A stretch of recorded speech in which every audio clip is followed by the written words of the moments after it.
নমস্কাৰ অকনিহাত মই তোমালোকৰ চিন্ময়ী বাইদেউ আজি আকৌ তোমালোকলৈ লৈ আহিছো তোমালোকৰ অকনি গণিত পাঠ্যপুথি আৰু তোমালোকৰ পাঠ্যপুথিৰ পৰা আজি আমি দশম অধ্যায়ৰ সংখ্যাৰ ধাৰণাৰ 21 ৰ পৰা 99 লৈ নামৰ পাঠটিৰ ষষ্ঠমটি অংক আলোচনা কৰিম কিন্তু এই অংকটি লৈ যোৱাৰ আগত আমি ইয়াৰ আগৰ অংক কেইটিত কিনো শিকিছিলো অকনমান মনত পেলাও আহা আমি 17 লৈকে সংখ্যাসমূহ লিখিবলৈ আৰু পঢ়িবলৈ শিকিছিলো মনত পৰিছেনে এতিয়া হাসন চাও এই অংকটিত কিনো আছে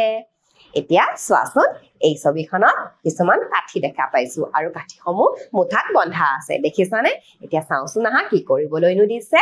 ইয়াত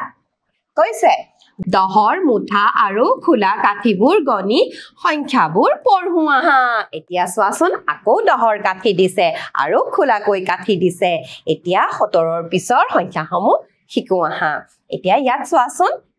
কেইটা মুঠা দিছে 1 2 3 4 5 6 7 সাতটা দহৰ মুঠা গতিকে আৰু খোলাকৈ কেইডাল আছে এডাল আছে এতিয়া 10 কেইটা 7 7 10 1 7 10 একক কয় 71 বুলি 7 10 1 71 ইয়াৰ পিছত চাও আহা আকৌ 1 2 3 4 5 6 7 2 7 2 72 বুলি কয় তাৰ পিছত চাও আহা 1 2 3 4 5 6 7 7 10 এইবাৰ 3 7 10 3 কয় 73 ইয়াৰ পিছত চাও আহা 1 2 3 4 5 6 7 7 10 4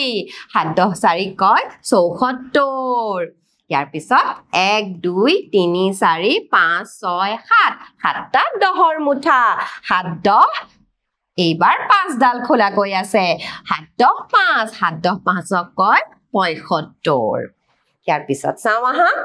1 2 3 4 5 6 7 সাতটা দহৰ মুঠা গতিকে 7 10 এইবাৰ খোলাকৈ আছে 6 ডাল কাঠি গতিকে 7 10 6 আৰু 7 10 6 কয় 76 ইয়াৰ পিছলৈ যাও আহা 1 2 3 4 5 6 7 সাতটা দহৰ মুঠা গতিকে 7 10 এইবাৰ আছে 7 ডাল খোলাকৈ 7 10 7 77 বুলি কয় ইয়াৰ পিছত চাও আহা 1 2 3 4 5 6 7 7 10 এইবাৰ 8 আছে 7 10 8 78 বুলি কয় ইয়াৰ পিছত 1 2 3 4 5 6 7 7 10 9 7 10 9 কয় 79 আৰু ইয়াৰ পিছত চাও আহা 1 2 3 4 5 6 7 7ৰ পিছত এইয়া চোৱা এই 9 ডালৰ লগত আৰু এডাল কাঠি যোগ হৈ 10 হৈ দহৰ মুঠা এটা হ'ল গতিকে এইবাৰ দহৰ মুঠা কেইটা হ'ল গৈ 8টা হ'ল গৈ গতিকে 8টা দহক কি কয় 80 কয় এইয়া চোৱা 80 8ত শূন্য 80 8 10 কেইটা 10 8টা 10 ইয়াৰ পিছত চাও আহাচোন ইয়াত কৈছে ক্ৰমত সংখ্যাবোৰ লিখো আহা এতিয়া আমি সংখ্যাসমূহ নামৰ সৈতে শিকিলো এতিয়া আহাচোন ক্ৰমত সংখ্যাসমূহ লিখো ইয়াত চোৱা ইয়াত দিছে 7 10 1 71 7 10 2 72 ইয়াৰ পিছত লিখিম 7 10 3 73 7 10 4 74 7 10 5 75 দিয়াই আছে 7 10 6 76 7 10 7 77 7 10 8 78 7 10 9 79 8 শূন্য 80 8 10 দিয়াই আছে ইয়াৰ পিছত তোমালোকে এই খালি ঘৰ কেইটাত আকৌ ক্ৰমত এই সংখ্যাসমূহ কৈ কৈ লিখি যোৱা ইয়াৰ পিছত চাও আহা ইয়াত চোৱা ইয়াত কৈছে 61 ৰ পৰা 70 লৈ সংখ্যাসমূহ লিখো আহা আমি 61 ৰ পৰা 70 লৈ সংখ্যাসমূহ কাঠিৰ সহায়ত শিকিলো নহয়নে এতিয়া আমি আকৌ চোৱাচোন ইয়াত লিখিব লাগে আহাচোন লিখো ইয়াত চোৱা 61 দিয়াই আছে এতিয়া আমি ইয়াৰ পিছৰ সংখ্যাসমূহ লিখো আহা 62 63 64 65 66 67 68 69 70 দেখিছানে সংখ্যাসমূহ আমি কেনেকৈ লিখিলো আৰু তোমালোকে যেতিয়া সংখ্যাসমূহ লিখিবা তেতিয়া মুখেৰে উচ্চাৰণ কৰি কৰি লিখিবা তেতিয়া সহজে মনত ৰয় ইয়াৰ পিছত আকৌ আমাক কৈছে একাদিক্ৰমে সংখ্যাবোৰ লিখো আহা এতিয়া সংখ্যাসমূহ একাদিক্ৰমে লিখিবলৈ কৈছে আহাচোন লিখো ইয়াত চোৱাচোন ৬২ দিয়া আছে ৬২ দিয়া আছে ইয়াৰ পিছত একাদিক্ৰমে সংখ্যাসমূহ হ'ব ৬২ ৰ পিছত ৬৩ ৬৪ ৬৫ ৬৬ ৬৭ ৬৮ ৬৯ ৭০ এতিয়া ইয়াৰ পিছৰ এই ঘৰকেইটা একাদিক্ৰমে আকৌ এই সংখ্যাকেইটা তোমালোকে নিজেই লিখিবা ইয়াৰ পিছলৈ যাওঁচোন আহা ইয়াত চোৱা ইয়াত কৈছে বিপৰীত ক্ৰমত সংখ্যাবোৰ লিখো আহা আমি ইয়াৰ আগত একাদিক্ৰমে লিখিছিলো এতিয়া আহাচোন আমি বিপৰীত ক্ৰমত লিখো আৰু বিপৰীত ক্ৰমত আমি লিখিবলৈ হলে প্ৰথমতে কোনটো সংখ্যা দিছে চাই লওঁ আহা প্ৰথমতে কি দিছে ৭০ দিছে ৭০ ৰ পিছত আমি বিপৰীত ক্ৰমত সংখ্যাসমূহ লিখিব লাগে আহাচোন লিখো ৭০ ৰ পিছত কি দিছে ৬ × ৯ = ৬৯ ইয়াৰ পিছত আমি সংখ্যাসমূহ লিখি যাওঁ আহা ৬৮ ৬৭ ৬৬ ৬৫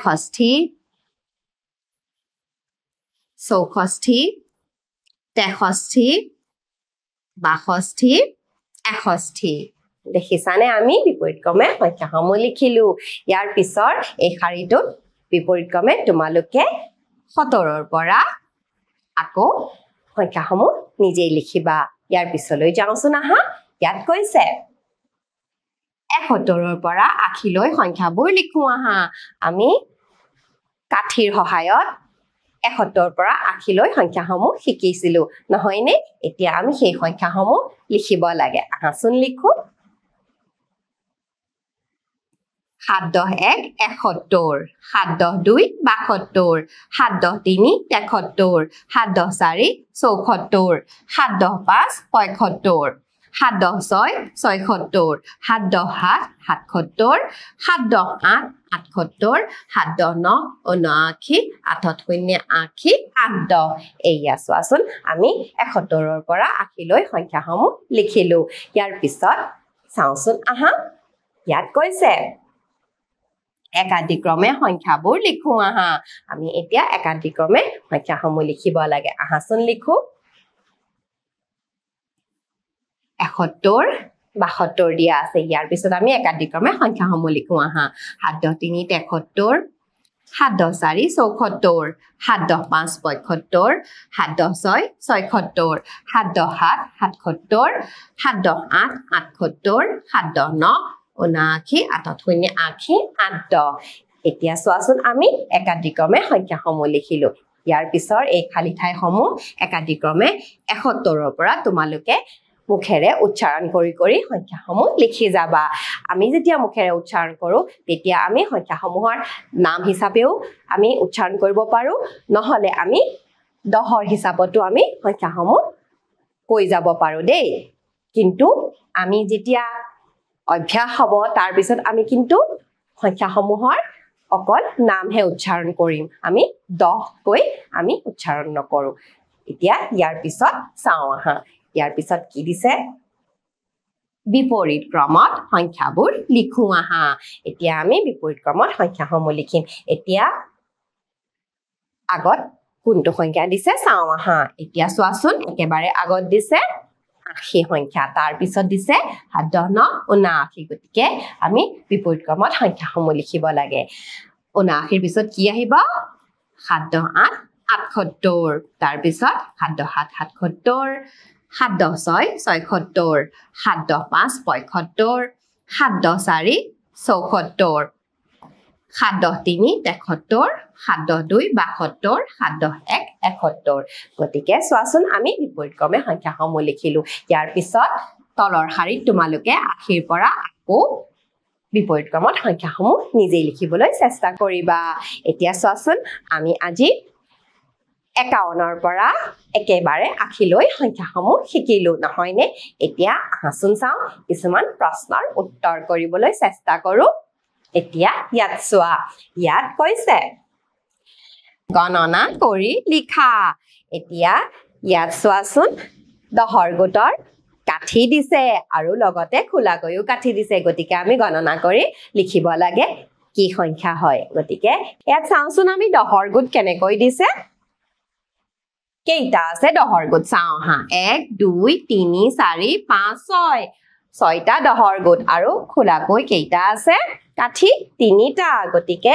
6 10 3 6 10 3 কি হয় 6 10 3 63 হয় কি হয় 63 হয় ইয়াৰ পিছত চোৱাচোন আকৌ কিমান দিছে কাঠি 1 2 3 4 5 6 7 7 10 খোলাকৈ কিমান আছে 1 2 3 4 5 গতিকে 7 10 5